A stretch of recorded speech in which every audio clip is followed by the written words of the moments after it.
বাংলাদেশের রাষ্ট্রপতি ও প্রধানমন্ত্রীর আমন্ত্রণে কাতারের আমিরের নেতৃত্বে একটি উচ্চ পর্যায়ের প্রতিনিধি দল বাংলাদেশ সফর করছেন। ইতিমধ্যে রাজধানী ঢাকার একটি সড়ক ও পার্কের নামকরণ করা হয় কাতারের আমির Sheikh Tamim bin Hamad Al থানির নামে। ঢাকা উত্তর সিটি কর্পোরেশনের আওতাধীন মিরপুরের কালশী এলাকার নির্মিত পার্কটি Sheikh Tamim bin Hamad Al Thani park ও মিরপুর ইসিবি চত্বর থেকে কালশী ফ্লাইওভার পর্যন্ত সড়কটি Sheikh Tamim bin Hamad Al Thani avenue নামে পরিচিতি হবে। প্রধানমন্ত্রী শেখ হাসিনা মঙ্গলবার সকালে তার কার্যালয়ের কাতারের আমির Sheikh Tamim bin Hamad Al থানিকে উষ্ণ অভ্যর্থনায় স্বাগত জানান। প্রধানমন্ত্রীর কার্যালয়ে তাদের একান্ত বৈঠক, তারপর দ্বিপক্ষীয় বৈঠক অনুষ্ঠিত হয়। বাংলাদেশ ও কাতারের সম্পর্ককে নতুন উচ্চতায় নিয়ে যাওয়ার লক্ষ্যে ৫টি চুক্তি ও ৫টি সমঝোতা স্মারকিত হয়েছে।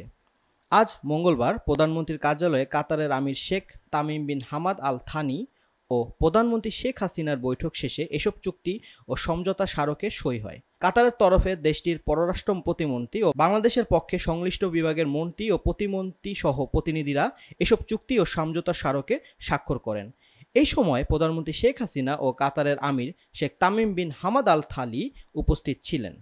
যে ৫টি বিষয় চুক্তি সই হয়েছে: বাংলাদেশ ও কাতারের মধ্যে আইনি ক্ষেত্রে সহযোগিতা চুক্তি, পারস্পরিক বিনিয়োগে উন্নয়ন ও সুরক্ষা সম্পর্কিত চুক্তি, কাতার ও বাংলাদেশের মধ্যে আয়ের ক্ষেত্রে দ্বৈত কর পরিহার ও কর ফাঁকি রোধে চুক্তি, সাগর পথে পরিবহন চুক্তি এবং federation of Bangladesh chamber of commerce and industry ও কাতারের chamber of commerce and industries মধ্যে যৌথ ব্যবসা পরিষদ গঠনের চুক্তি।